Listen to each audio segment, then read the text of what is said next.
Sekarang kita melihat dari sudut pandang penebusan Allah anak. Kita sedang menyoroti penebusan terbatas dari karya Allah Tritunggal. Tadi dari Allah Bapa. Sekarang dari penebusan Allah anak. Untuk menjawab pertanyaan bagi siapa Kristus mati, kita perlu mengetahui arti dari kata mati. Maksudnya waktu dibilang Yesus mati bagi saya, itu apa maksudnya mati di sini? Ini menanyakan makna lebih dalam ya, bukan sekedar putus napas. Tapi pada waktu Yesus disebut dia mati bagi saya, itu apa yang dia kerjakan sebenarnya? Apa yang dia lakukan bagi saya di balik matinya dia? Ya. Sekarang saudara perhatikan. Alkitab menjelaskan tentang kematian Kristus sedikitnya 4 cara berbeda pada saat Kristus mati. Pertama, dia mempersembahkan dirinya sebagai korban penghapusan dosa-dosa ganti kita. Ibrani 9 sampai Ibrani 10. Jadi, apa artinya Kristus mati bagiku? Artinya, arti pertama, dia adalah korban yang menghapus dosa-dosa dari orang yang ditebus. Ya. Kedua, dia menjadi pendamaian bagi kita dengan memuaskan murka Allah yang adil. Jadi gini ya. Ini kan ada Allah di sini. Kita berdosa. Allah kan Maha Kudus. Karena Allah Maha Kudus, dia pasti murka terhadap orang berdosa ini. Marah. Nah, Kristus tampil di tengah. Sehingga Kristusnya menerima murka Allah. Sepanjang belum ada pelampiasan dari murka Allah, Allah tidak puas. Makanya dibilang kan, Allah panjang sabar, kasih setia. Tapi dia tidak sekali-kali membiarkan orang bersalah, meloloskan. Tidak bisa. Dia harus hukum. Karena kalau Allah tidak menghukum, dia tidak adil. Keadilan Allah menuntut harus hukum orang berdosa. Sepanjang hukuman belum jatuh, tidak ada kepuasan di pihak Allah. Lalu muncullah Kristus di sini. Maka Allah mau mencurahkan murkanya kepada orang berdosa, tapi karena orang berdosa ada penggantinya yaitu Kristus, maka murka itu diterima Kristus. Orang berdosa lolos. Karena orang berdosa lolos, tapi murka Allah sudah turun, sudah habis. Dengan kata lain, Bapa tua sudah lepas semua murka itu, maka Allah menjadi puas. Nah, itu berarti bahwa Yesus itu menjadi, dalam tanda petik, pemuas murka Allah. Itulah yang dalam teologi disebut propisiasi. Ya, propisiasi. Artinya, dia menjadi pendamaian kita dengan memuaskan murka Allah yang adil. Jadi dengan kata lain, tanpa Kristus, murka Allah tidak pernah mencapai kepuasan. Maka, kalau di antara kau dan Allah tidak ada Kristus, maka murka itu baru puas kalau dia hajar kau. Kecuali ada Kristus yang berdiri di tengah, yang menjadi pemuas murka Allah, maka kamu lolos. Ini berlaku saudara yang dengar pelajaran ini, termasuk saudara yang lihat di YouTube yang lagi sekarang pas omongan ini, dengar baik-baik. Kalau di antara kamu dan Allah tidak ada Kristus, kamu siap-siaplah menghadapi murka besar dari Allah. Ya, Yesus saja sempat gentar loh ya. Ya Bapak, jikalau sekiranya mungkin cawan ini lalu daripadaku, cawan murka Allah. Kalau Yesus saja ketakutan, apalagi yang lain. Makanya ada orang dengan sombong, Saya sendiri akan dengan lapang dada menerima murka Allah. Lu punya dada tidak akan lapang kawan. Ya akan bolong kawan. Ya, Yesus saja murka, takut kok. Ya. Nah, karena itu kita bersyukur bahwa Yesus inilah yang disebut Yesus itu adalah propisiasi. Itu adalah pemuas murka. Nah, sehingga akhirnya Allah yang tadinya murka sekarang sama seperti seorang bapak ya. Setelah dia lampiaskan marahnya dengan pukul anaknya, sekarang reda sudah kemarahannya. Sehingga tadinya ada murka kepada kita, gara-gara Kristus ada di tengah, sekarang Allah Bapanya mulai tenang. Sehingga mulai tercipta dia jalan pendamaian. Roma 3:25, Kristus Yesus telah ditentukan Allah menjadi jalan pendamaian karena iman dalam darahnya. Jalan pendamaian karena iman. Tapi imannya harus pada darahnya. Jadi kalau hanya beriman Yesus telah menyembuhkan saya ketika saya sakit, itu belum iman yang menyelamatkan. Kalau iman saya saja jalan dalam bahaya, Tuhan Yesus tolong saya, itu belum. Iman itu harus iman dalam darah. Artinya percaya pada penebusan Kristus. Baru dia bisa jadi jalan pendamaian. Ibrani 2:17. Supaya dia menjadi imam besar yang menaruh belas kasihan dan yang setia kepada Allah untuk mendamaikan dosa seluruh bangsa. 1 Yohanes 2:2. Dia adalah pendamaian untuk segala dosa kita. 1 Yohanes 4:10. Anaknya sebagai pendamaian bagi dosa-dosa kita. Artinya apa? Kalau sampai Kristus mati untuk saya, berarti dia telah melakukan suatu jalan damai. Dengan kata lain tadi nih, Allah kan murka. Saya pakai bahasa lain. Allah kan murka. Gara-gara Yesus ada di sini, menerima murka Allah, sekarang Allah sudah tidak murka lagi. Berarti kalau Yesus mati bagi A, artinya sekarang Allah sudah tidak murka lagi pada A. Kalau Yesus mati bagi B, berarti sekarang Allah tidak murka lagi bagi B. Jadi Yesus mati itu untuk membuat Allah tidak murka lagi bagi orang yang ditebus Kristus. Jelas? Oke, sekarang ketiga. Dia memperdamaikan umatnya dengan Allah. Maksudnya dia melenyapkan perseteruan antara mereka dan Allah. Tadinya gara-gara dosa kita ini seteru Allah, musuh Allah. Sekarang sudah berdamai melalui Yesus. Roma 5:10. Sebab jikalau kita ketika masih seteru diperdamaikan dengan Allah oleh kematian anaknya, lebih-lebih lagi kita sekarang telah diperdamaikan, pasti diselamatkan. 2 Korintus 5:20.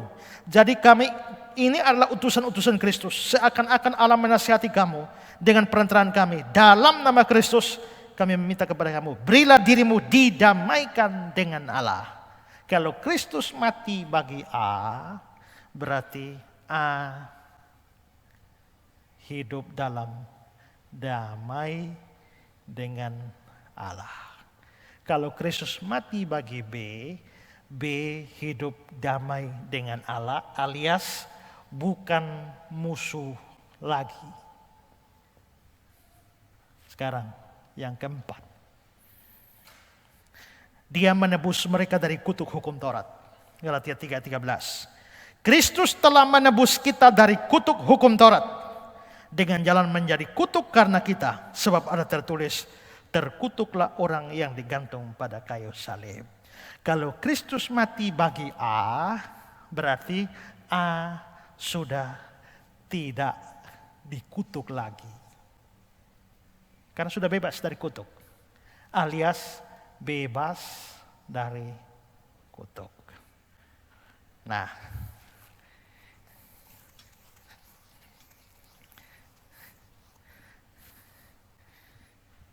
inilah 4 hal yang tercakup dalam kematian Kristus. Paham ya? Nah, kalau Kristusnya mati untuk seluruh dunia tiap orang di dunia ini, logikanya, tiap orang di dunia ini dosanya dihapus. Tiap orang di dunia ini Allah tidak murka lagi pada tiap orang di dunia. Lalu tiap orang di dunia ini akan hidup dengan damai dengan Allah. Dan tiap orang di dunia ini tidak mungkin dikutuk Allah lagi. Masuk mana? Masuk mana?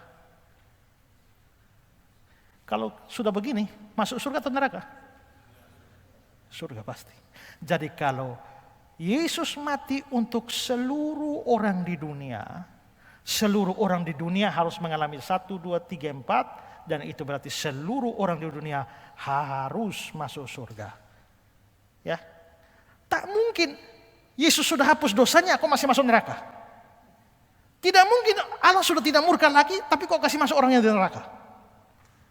Allah dia sudah hidup damai dengan Allah, kok masih masuk neraka? Sudah kutuknya sudah dihapus, kok masih masuk neraka? Tidak bisa dong.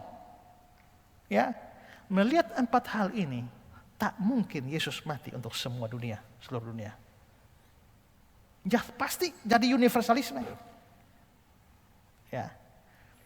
Tapi kalau Yesus mati hanya untuk sebagian orang pilihan yang percaya, maka betul, untuk yang percaya dosanya dihapus. Untuk yang percaya Allah tidak murka lagi. Untuk yang percaya hidup dalam damai dengan Allah. Untuk yang percaya tidak ada kutuk lagi. Maka untuk yang percaya masuk surga. Maka penebusannya hanya terbatas bagi orang yang percaya. Maka Yesus mati hanya untuk orang percaya, bukan untuk semua orang.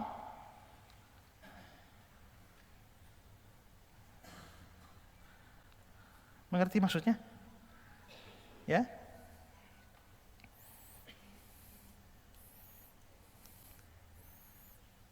Karena itu nonsens Yesus mati untuk semua orang di dunia ini. Hanya untuk orang pilihan. Dan saudara harus bersyukur bahwa saudara orang pilihan. Karena itu, kalau saudara sudah percaya Yesus, bayangkan dosa-dosa saudara sudah dihapus. Murka Allah kepada saudara itu berhenti. Karena murkanya sudah tercurah pada Kristus. Saudara sudah damai dengan Allah, bukan musuh lagi. Semua kutuk dihapus. Mustahil kamu masuk neraka kan? Tidak mungkin kamu masuk neraka. Ini juga yang menjadi dasar. Nanti kalau kamu selamat, pasti sekali kamu selamat, kamu pasti terus selamat. Jadi 5 poin Calvinisme ini mempunyai hubungan logis satu sama lain. Ya.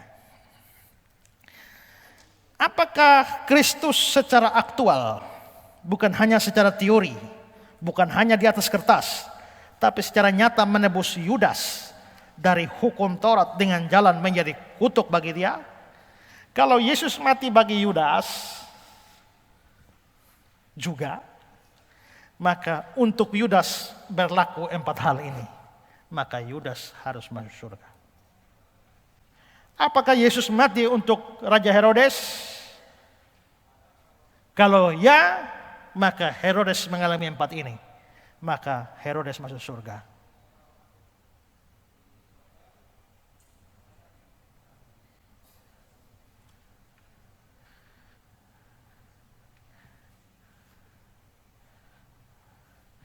Kalau Yesus mati untuk Hitler, Hitler harus mengalami semua ini. Hitler masuk surga. Kalau Yesus, hentikan dulu.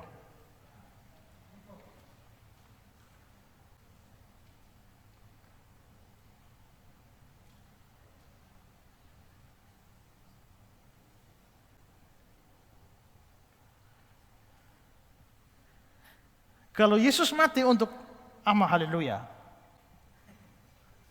maka 4 hal ini harus berlaku bagi Amma haleluya.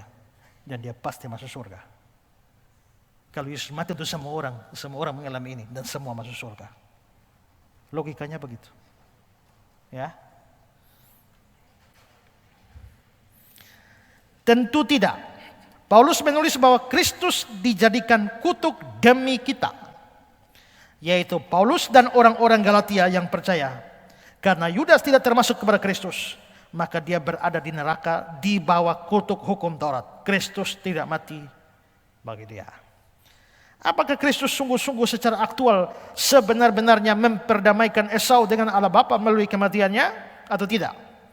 Apakah melalui kematiannya dia tidak sungguh-sungguh melenyapkan perseteruan antara Allah dan Esau atau tidak? Hanya ada satu jawaban yang benar. Bila Kristus memperdamaikan Esau dengan Allah, bila ia menjadi kutuk demi Yudas, bila ia menanggung derita neraka bagi semua orang, dengan kata lain, bila dia mati bagi semua orang, maka tak akan ada seorang pun yang terhilang. Semuanya ditebus dan diperdamaikannya dengan Allah. Tapi pernyataan ini bertentangan dengan Alkitab. Karena banyak yang masuk neraka. Yudas masuk neraka. Jadi, natur dari penebusan, apa yang sesungguhnya dilakukan oleh Kristus, menjawab pertanyaan, bagi siapa Kristus mati? Kata benda dari penebusan menentukan kata sifat terbatas. Bila penebusan ini tidak menyelamatkan secara aktual, tidak benar-benar melenyapkan murka Allah terhadap manusia, tidak menebus manusia secara aktual, maka penebusan ini sangat mungkin berlaku untuk semua orang, termasuk orang-orang yang berada dalam neraka. Tapi bila kematian Kristus seperti yang dinyatakan oleh Alkitab, yaitu sebagai korban penghapus dosa, sebagai ganti kita, suatu penebusan yang aktual dan bukan hipotesis, dan dengannya orang berdosa benar-benar diperdamaikan dengan Allah, maka jelas bahwa penebusan oleh Kristus tidak mungkin bagi setiap orang di dunia. Karena bila demikian, setiap orang pasti diselamatkan, sedangkan pada kenyataannya tidak semua orang diselamatkan. Ya, jelas ya, ini mempertegas penjelasan saya tadi. Hanya ada satu yang benar dari dua hal berikut. Penebusan yang dilakukan Kristus terbatas dalam cakupannya, atau penebusan ini terbatas dalam kuasanya untuk menyelamatkan manusia. Tidak mungkin penebusan ini tak terbatas dalam kedua hal tersebut. Penebusan Kristus tak terbatas dalam kuasa, tapi terbatas dalam jangkauan atau cakupannya.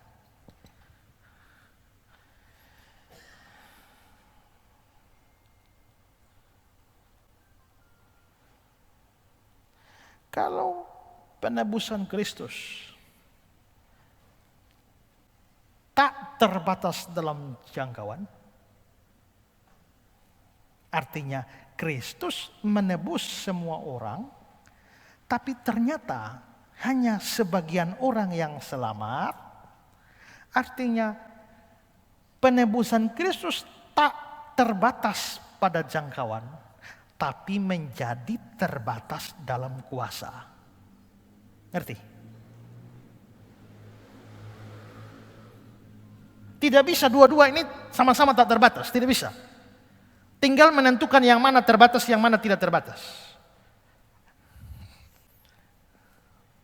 Terbatas, tak terbatas. Apakah Yesus mati untuk semua orang? Oh ya, penebusan Kristus tak terbatas. Mati untuk 2 miliar orang di dunia ini seluruhnya? Ya. Apakah semua orang masuk surga? Tidak. Banyak masuk neraka? Ya, kalau begitu tak terbatas dalam jangkauan, tapi menjadi terbatas dalam kuasa. Itulah Arminian. Jadi sebenarnya Arminian mengajarkan penebusan Kristus tak terbatas dalam jangkauan, tapi menjadi terbatas dalam kuasanya. Tapi Calvinis tidak. Daripada membuat kuasanya yang tak terbatas, Calvinis membatasinya pada jangkauan. Jadi jangkauannya yang terbatas. Dia memang hanya mati untuk sebagian orang, dan sebagian orang itu selamat semua. Berarti kuasanya sanggup menyelamatkan semua orang pilihan. Dengan demikian kuasanya menjadi tak terbatas. Mau pilih mana? Dua-dua harus ada terbatasnya, ada tidak terbatasnya. Ketimbang terbatas dikaitkan dengan kuasa, mending terbatas dikaitkan dengan jangkauan. Dan itulah Calvinis. Ya. Ini mudah-mudahan bisa mengerti ya. Atau tidak mengerti juga 50% lah, bisa lumayan lah. Saya puas lah. Ya.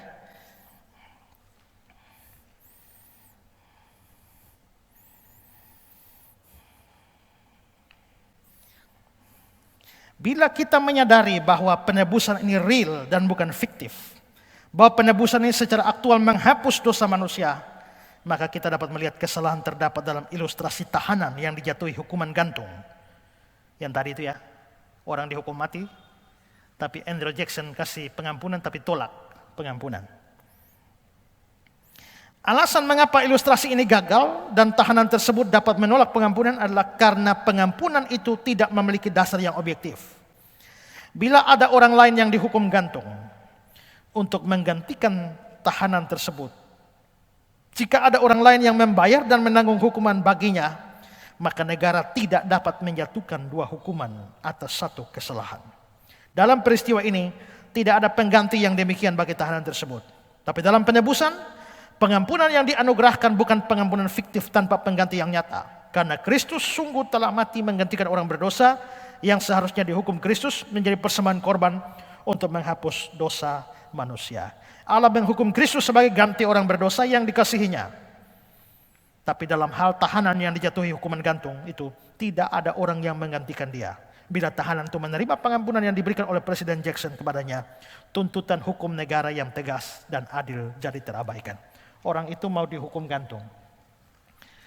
Presiden Andrew Jackson bilang pengampunan, tapi dia tolak. Seandainya dia terima, dia ini kan jahat. Kok dia jahat, kok Andrew Jackson bisa kasih pengampunan? Keadilan di mana? Itu baru adil kalau ada orang yang siap mengganti ini orang terhukum. Itu baru adil. Karena itu beda kasus. Kalau dalam Kristen atau dalam ajaran Calvinis, Allah memberikan pengampunan. Bisa. Kenapa? Karena ada penggantinya, yaitu Kristus. Ya. Oke, kita sudah soroti dari sudut pandang Bapa, sudut pandang Allah Bapa, Allah Anak. Sekarang kita dari sudut pandang Allah Roh Kudus. Berdiamnya Roh Kudus dalam orang percaya. Perhatikan 2 Korintus 5, 14-15. Sebab kasih Kristus yang menguasai kami, karena kami telah mengerti bahwa jika satu orang sudah mati untuk semua orang, maka mereka semua sudah mati. Dan Kristus telah mati untuk semua orang, supaya mereka yang hidup tidak lagi hidup untuk diri sendiri, tapi untuk Dia yang telah mati dan telah dibangkitkan untuk mereka. Perhatikan kata semua orang yang saya garis bawahi 2 kali di situ. Ini oleh orang Arminian. Nah itu kan semua orang. Kristus telah mati untuk semua orang. Berarti semua orang di dunia. Kalau hanya lihat itu, kelihatannya benar ya. Tapi harus lebih tajam dari situ ya. Sebelum kita baca ini, saya hanya kasih gambaran umum dulu. Perhatikan ayat 14. Sebab kasih Kristus telah menguasai kami, karena kami telah mengerti bahwa jika satu orang sudah mati untuk semua orang, Kristusnya mati bagi semua orang. Siapa semua orang di sini? Nanti kita lihat harus ditinjau dari kalimat selanjutnya. Maka apa? Semua orang sudah mati. Karena Kristus sudah mati untuk semua orang, akibatnya semua orang yang Kristus mati untuk mereka itu sudah mati. Lalu ayat 15. Dan Kristus telah mati untuk semua orang, supaya mereka hidup tidak lagi hidup untuk diri sendiri, tapi untuk Dia. Jadi Kristus mati untuk seorang, maka semua orang itu mati supaya semua orang itu tidak hidup untuk diri sendiri, tapi hidup untuk Tuhan. Mari, siapakah semua orang di sini? Semua orang di sini adalah seluruh manusia di dunia ini menurut Arminian. Jadi Yesus mati untuk seluruh orang di dunia ini, maka seluruh orang di dunia ini akan mati. Maksudnya mati terhadap dosa. Maka semua orang di dunia ini akan mati terhadap dosa. Dan semua orang di dunia ini akan hidup untuk Tuhan. Bagaimana kenyataannya? Apakah semua orang di dunia ini sudah mati terhadap dosa?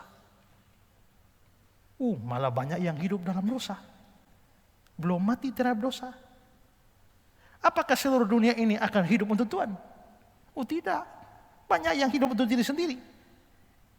Tapi bagaimana kalau kita ubah? Semua orang di sini adalah semua orang pilihan. Yesus mati untuk semua orang pilihan, maka semua orang pilihan mati terhadap dosa. Dan akibatnya semua orang pilihan hidup untuk Tuhan. Masuk akal? Masuk akal. Jadi semua orang di sini yang Kristus mati, ini bukan semua orang di dunia, tapi semua orang pilihan. Ya, paham ya? Itu kira-kira penjelasan bagian ini. Sekarang kita loncat pada bagian keberatan-keberatan. Keberatan ini datang dari Arminian tentunya. Halaman 10.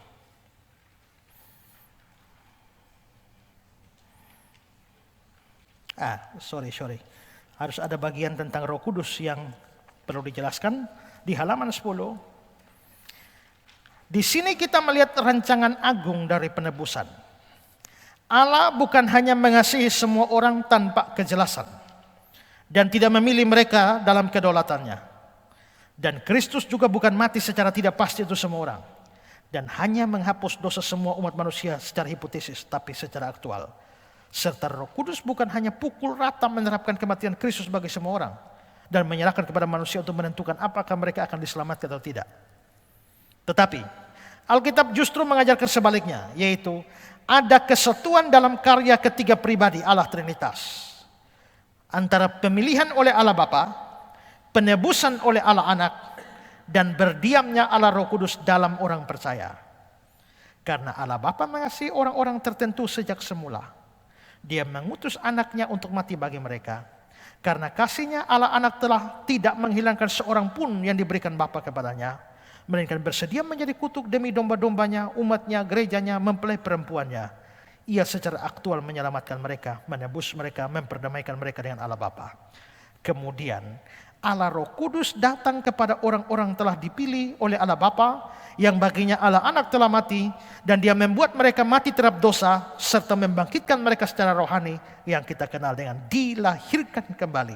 Tujuan Allah Bapa, Anak, Roh Kudus selaras atau sama. Mereka bekerja dengan satu tujuan, keselamatan orang dikasihi Allah Bapa dengan kasih khusus.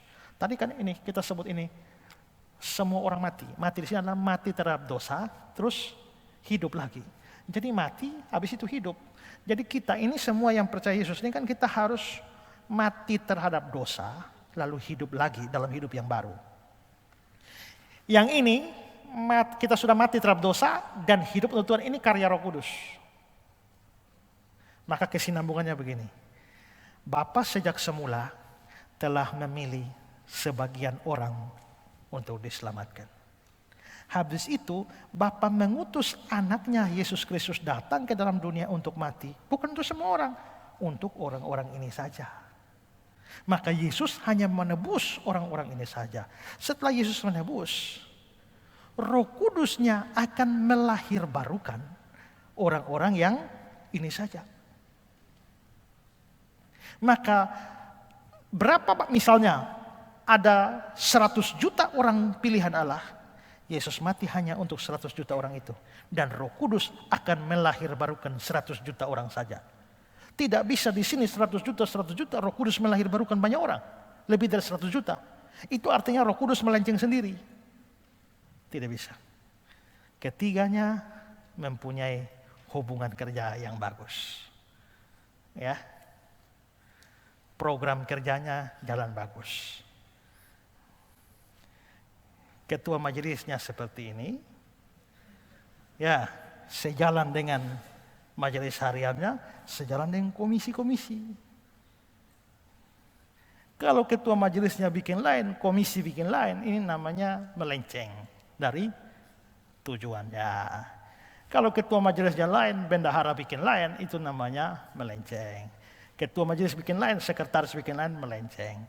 Jadi itu namanya kalau mau belajar pelayanan dari alat Tritunggal itu harus begitu. Ternyata alat Tritunggal itu bukan cuma kerja sama-sama, tapi bisa kerja sama. Ada orang kerja sama-sama tapi tidak kerja sama. Ya toh? Kerja sama-sama tapi tidak kerja sama. Tapi kalau orang kerja sama pasti kerja sama-sama. Oke, keberatan-keberatan. Keberatan pertama, kalau memang penebusan terbatas, kenapa sepertinya ada Injil ditawarkan secara cuma-cuma kepada semua orang? Dan Tuhan sendiri melakukan itu.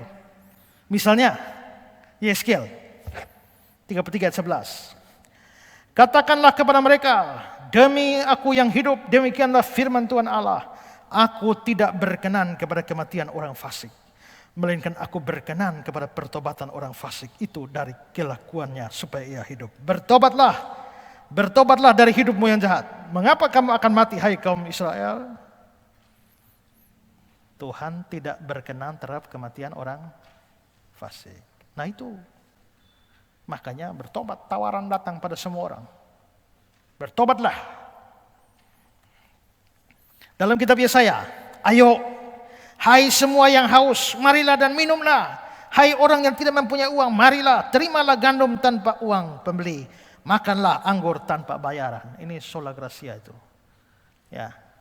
Ayo, semua yang haus, mari minum. Kenapa tidak panggil yang pilihan saja, tapi panggil semua orang?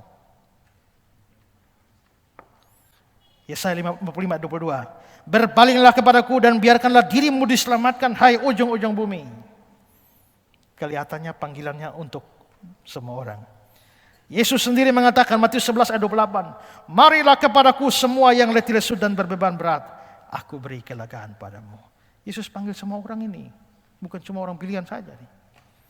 Matius 23:37. Yerusalem, Yerusalem, engkau membunuh nabi-nabi dan melempari dengan batu orang-orang yang diutus padamu. Berkali-kali aku rindu mengumpulkan anak-anakmu, sama seperti induk ayam mengumpulkan anaknya di bawah sayapnya, tapi kamu tidak mau. Kamu tidak mau percaya. Padahal Yesus berkali-kali memanggil kamu, hai marilah, hai mari datanglah. Ini panggilan untuk orang pilihan atau panggilan untuk seluruh dunia nih? Ya, kelihatan untuk seluruh dunia ini, tapi mereka tidak mau. 2 Petrus 3:9, dia sabar terhadap kamu karena dia menghendaki supaya jangan ada yang binasa, melainkan supaya semua orang berbalik dan bertobat. Dia tidak mau seorang pun binasa. Bayangkan ayat ini bilang dia tidak mau satu orang pun binasa. Tapi predestinasi bilang dia menetapkan sebagian orang binasa. Itu bagaimana itu?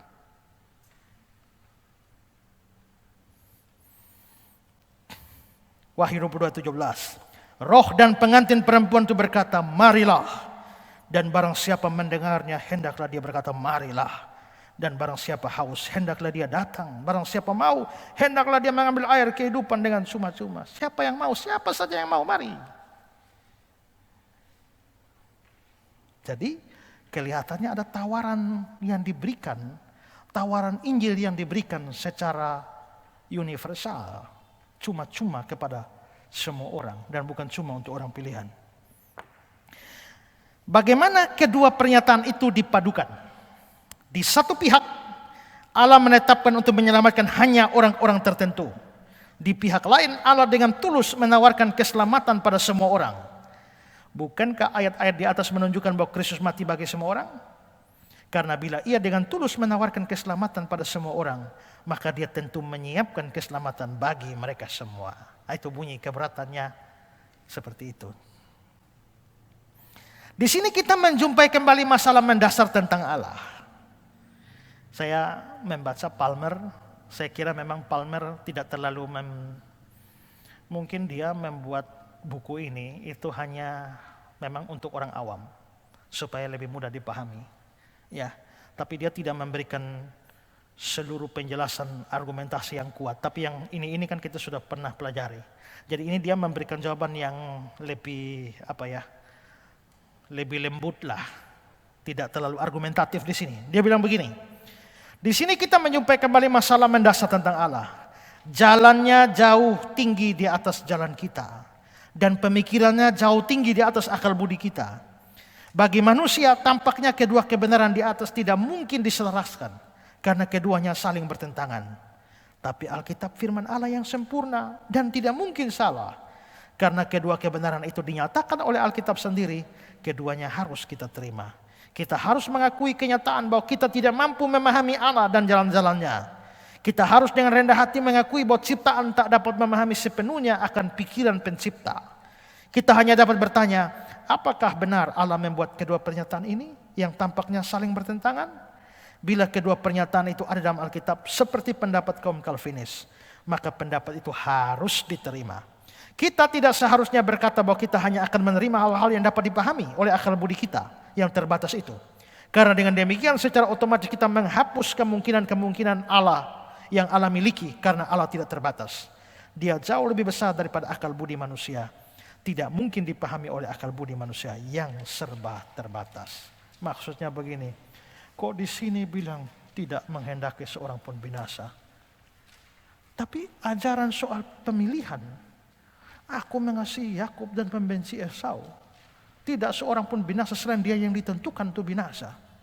Ini diajarkan Alkitab, ya. Allah tidak menghendaki satu orang pun binasa, ya. Allah hanya mengasihi sebagian orang. Dalam predestinasi, Yesus mati hanya untuk orang-orang pilihan itu. Tapi kok Injil kelihatannya ditawarkan kepada semua orang. Bagaimana menyelaraskan ini? Kalau mau omong bilang, kita memang terbatas, tidak tahu. Kenapa bisa seperti itu? Karena pikiran Tuhan itu lebih tinggi dari pikiran kita. Yang jadi persoalan kita sekarang adalah, apakah Alkitab mengajarkan ini? Ya. Apakah kita mengajarkan ini? Ya.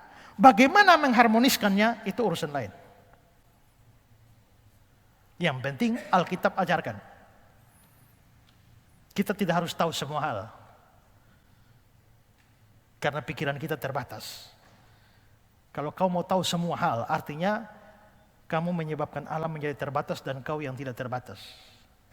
Jadi cukuplah sudah kalaupun kita tidak mengerti menjelaskannya. Tapi yang pasti ini diajarkan oleh Alkitab. Apakah Alkitab mengajarkan soal providensi Allah menetapkan segala sesuatu? Ya, Allah menetapkan segala sesuatu. Apakah Alkitab mengajarkan bahwa manusia itu makhluk yang bebas? Atau seperti robot? Bebas. Nah, kalau Allah menetapkan segala sesuatu tapi manusia bisa bebas, bagaimana bisa terjadi? Bagaimana bisa terjadinya itu bukan urusan kita. Kita tidak bisa jelaskan juga.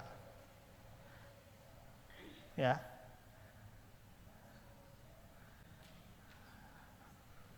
Kalau tidak salah Charles Haddon Spurgeon mengatakan, antara penetapan Allah dan kebebasan manusia.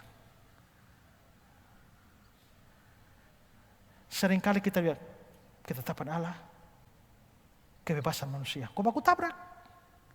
Spurgeon mengatakan, kenapa kamu bikin dia baku tabrak? Kenapa kamu tidak kenapa mesti gambarnya satu dari atas, satu dari bawah sehingga baku tabrak? Kenapa kamu tidak bilang ini ketetapan Allah, ini kebebasan manusia? Mereka tidak baku tabrak. Ya kan? Lalu kalian bertanya, bagaimana kita mengharmoniskan dan memperdamaikannya? Karena kamu lihat dia baku tabrak, makanya kamu berusaha memperdamaikan. Tapi kalau aku menggambar ketetapan Allah begini, kebebasan manusia. Untuk apa saya memperdamaikan dua sahabat yang tidak bertengkar? Alkitab mengajarkan manusia bebas, ya. Alkitab mengajarkan Allah menetapkan sesuatu, ya. Bagaimana hubungan keduanya? Saya pun tidak yakin bahwa di surga kita bisa tahu semua. Cukuplah. Yang penting adalah Alkitab mengajarkan keduanya. Titik. Kira-kira begitu. Ada banyak hal yang kita memang tidak tahu.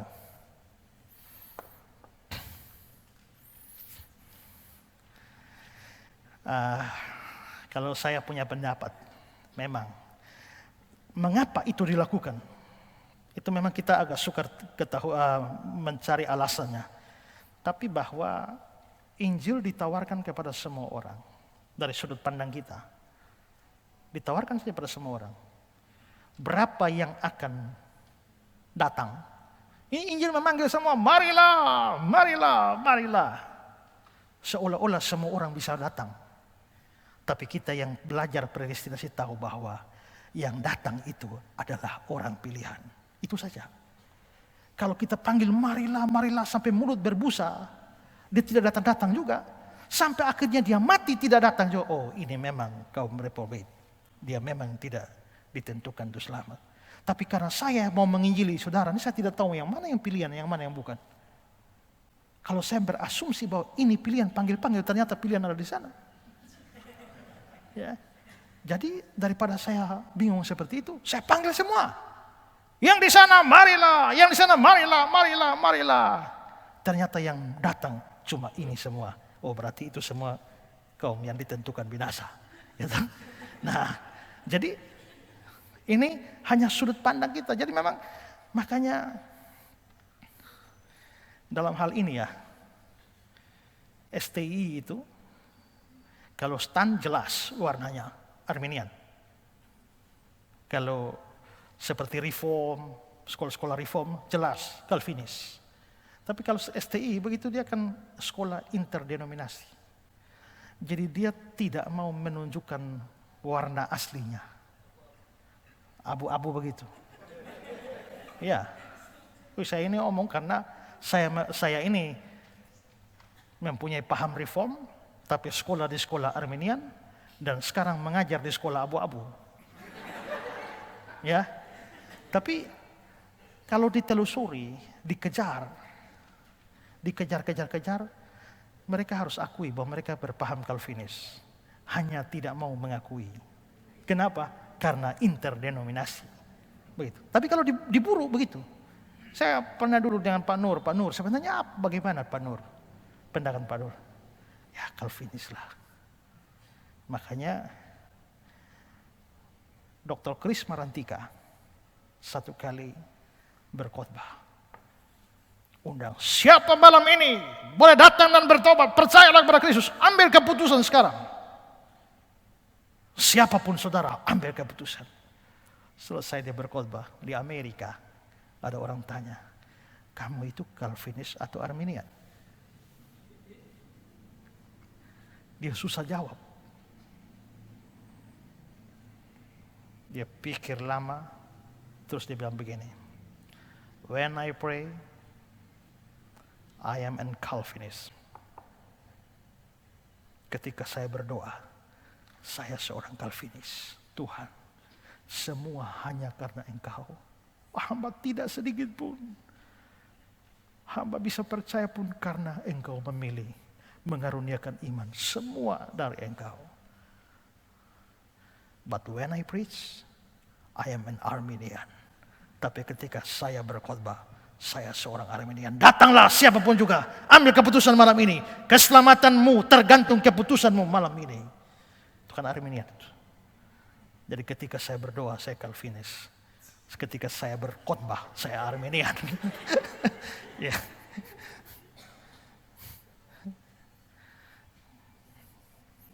Ya.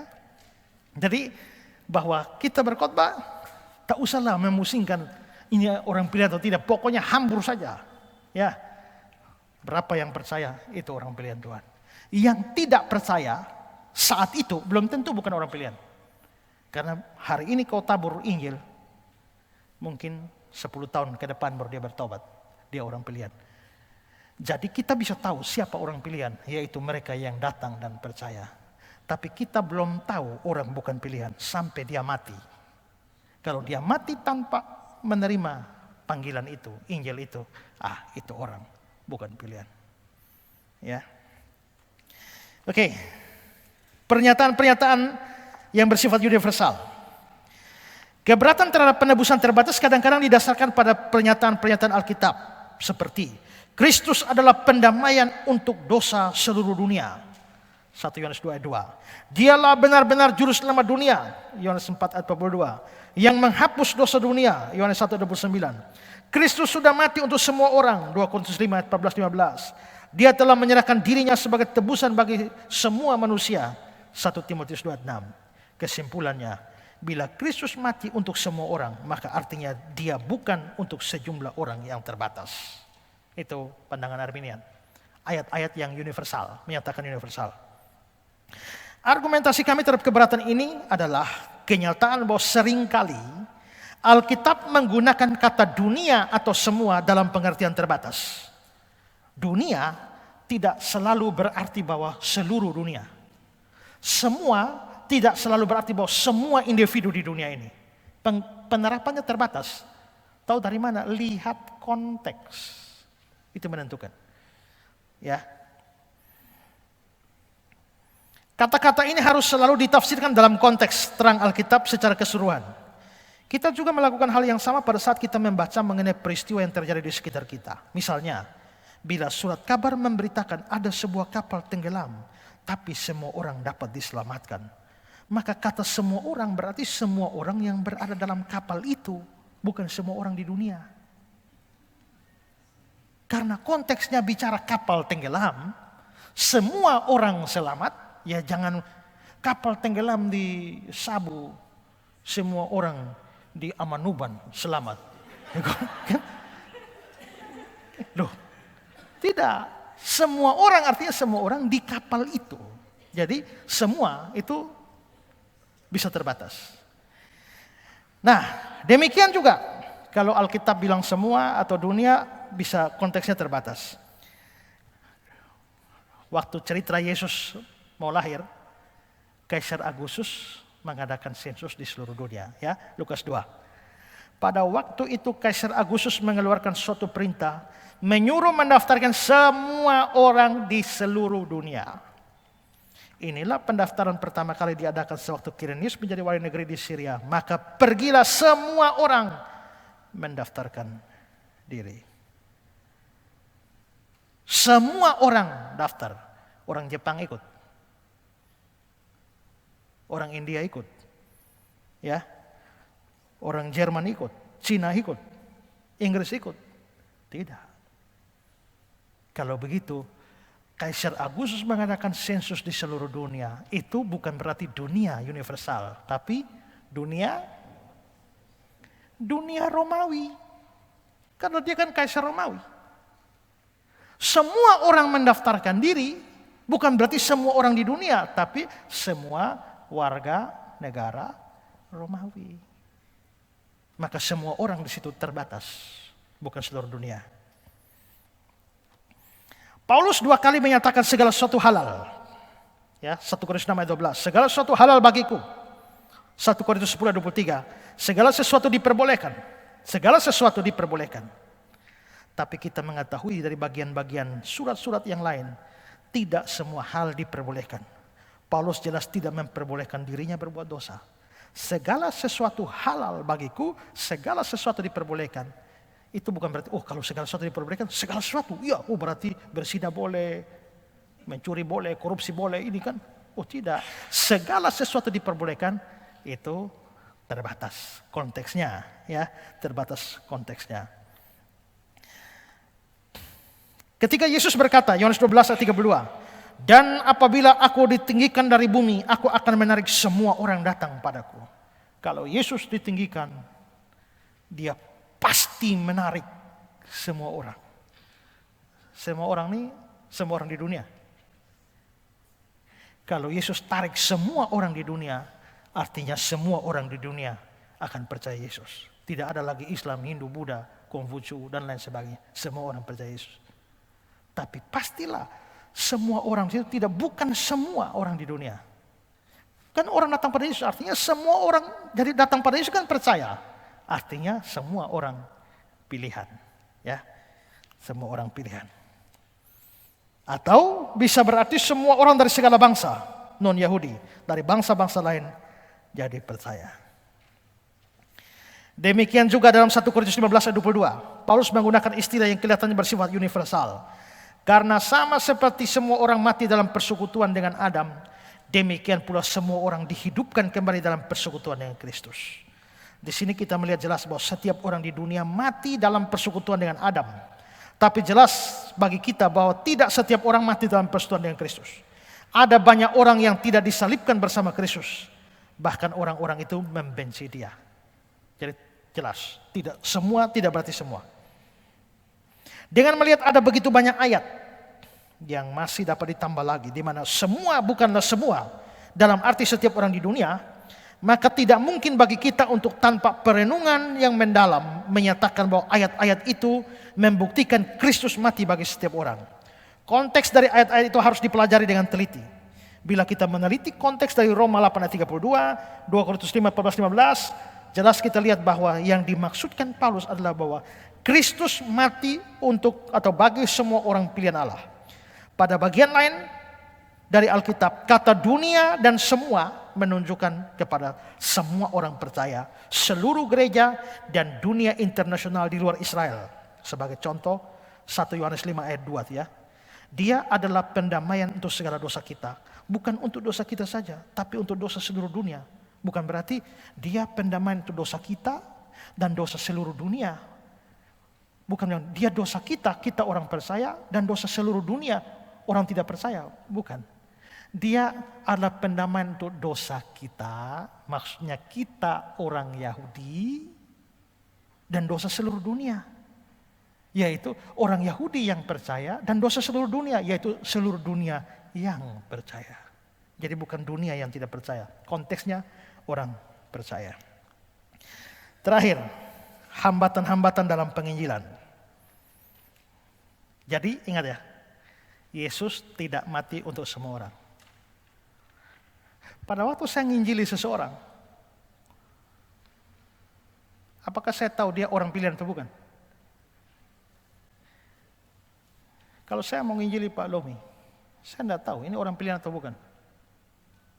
Kalau dia orang pilihan, Yesus mati bagi Pak Lomi.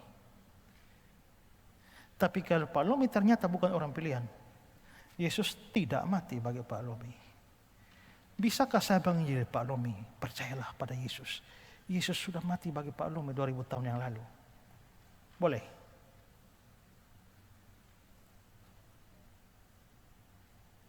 Boleh? Percayalah Pak Lomi karena Yesus sudah mati bagi Pak Lomi 2000 tahun yang lalu. Nah kalau ternyata bukan orang pilihan, saya telah mengatakan sesuatu yang salah.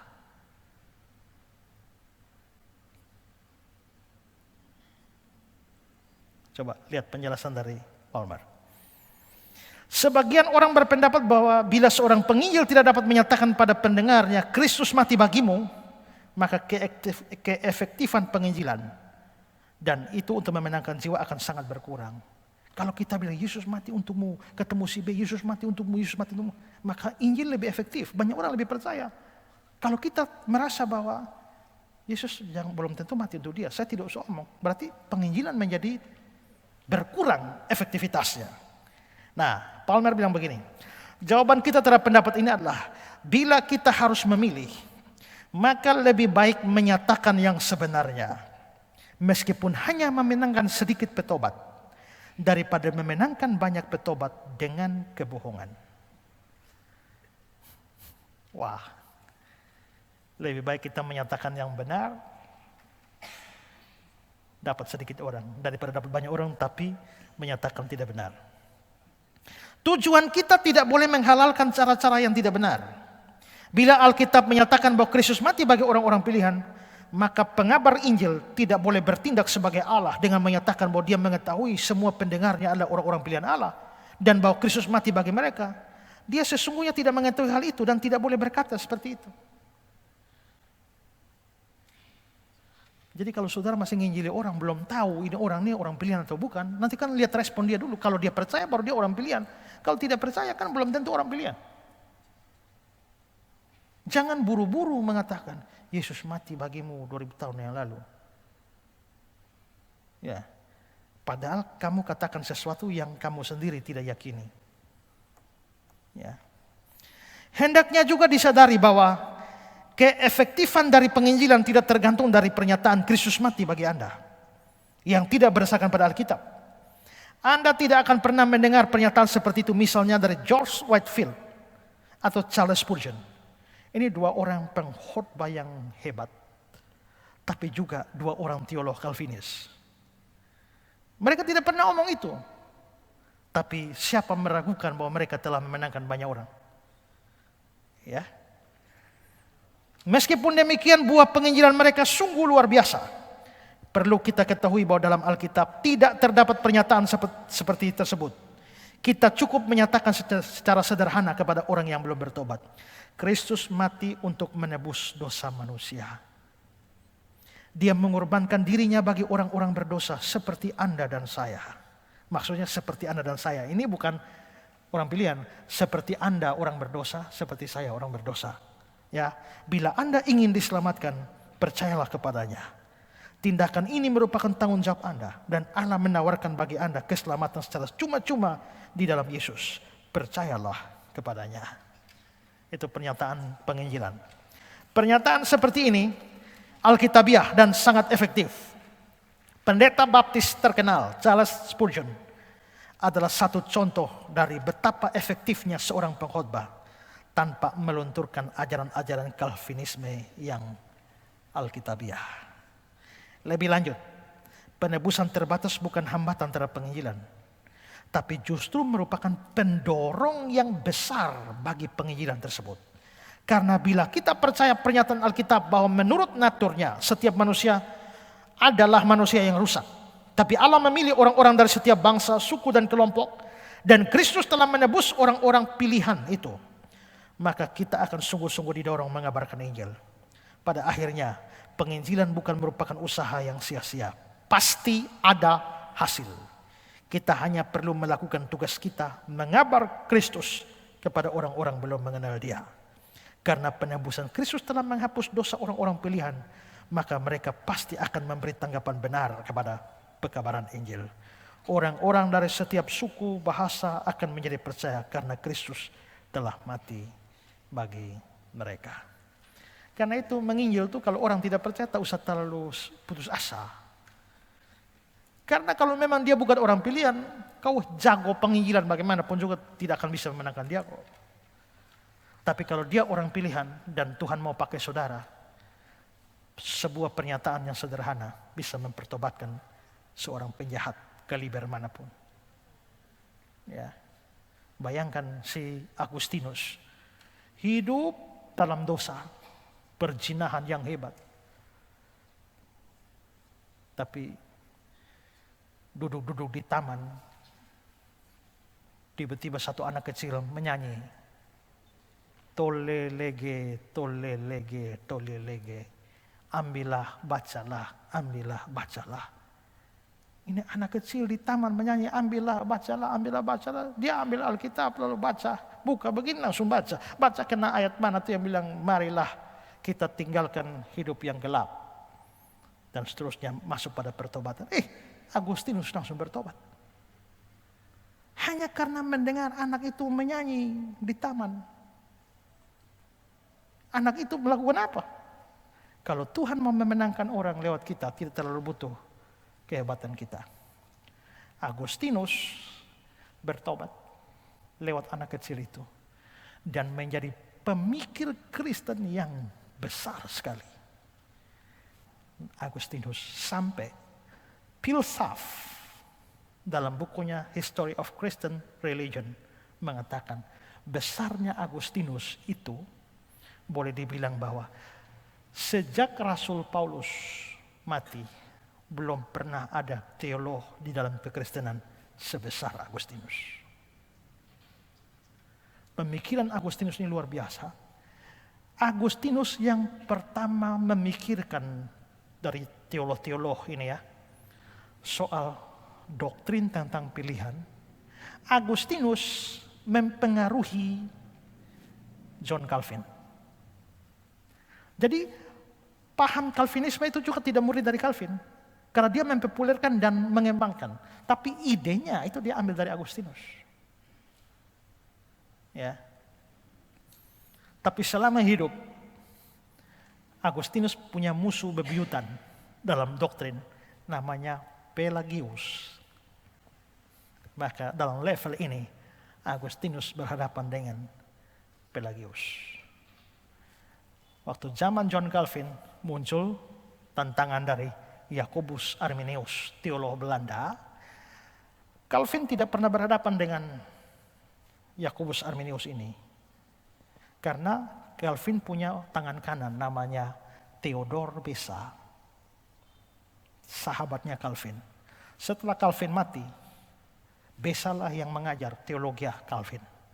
Datanglah seorang muda dari Belanda, namanya Jacobus Arminius, belajar di bawah Theodor Beza.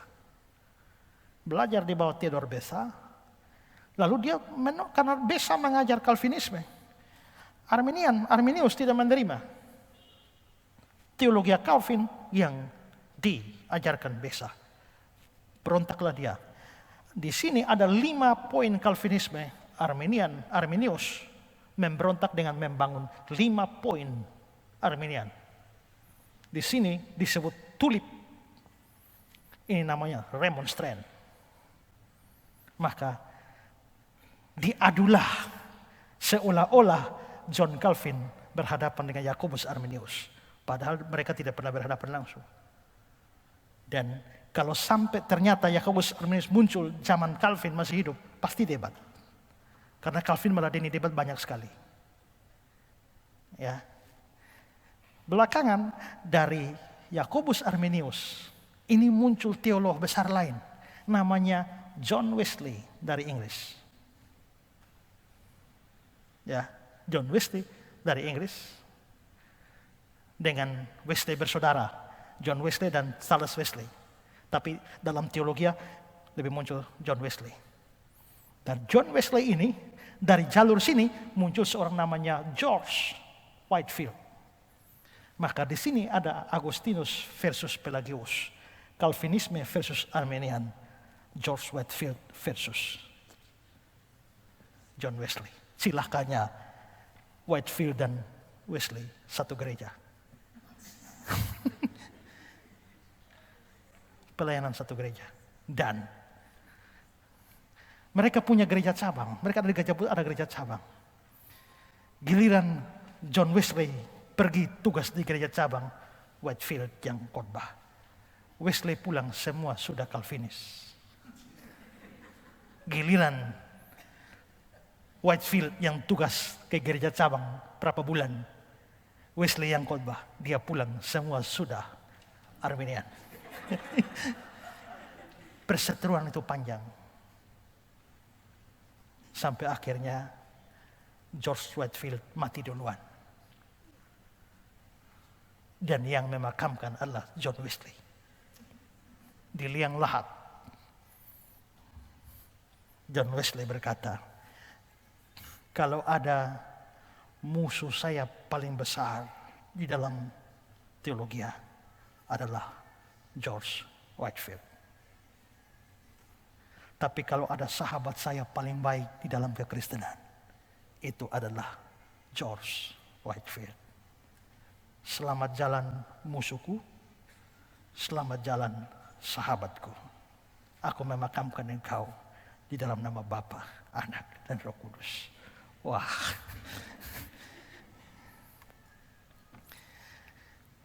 Sekolah Tinggi Alkitab Nusantara tempat saya sekolah itu, mereka ambil teologianya Arminius, ditambah dengan modifikasi dari John Wesley, sehingga aliran teologianya disebut Wesley Arminian.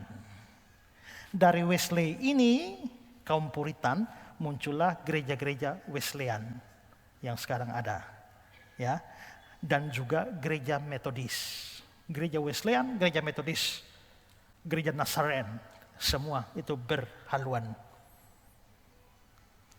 West Arminian. Ya, itu kira-kira dari sisi sejarahnya seperti itu. Ya. Nah, kembali kepada poin kita, Agustinus termasuk tokoh besar, tapi Tuhan memenangkan dia hanya lewat nyanyian seorang anak kecil. Karena itu bagi kita tidak usah khawatir dengan hal itu. Tugas kita beritakan, bertobat atau tidak bertobat bukan urusan. Yang penting kamu taat beritakan Injil. Itu saja. Ya, sampai di sini pelajaran kita. Tuhan memberkati.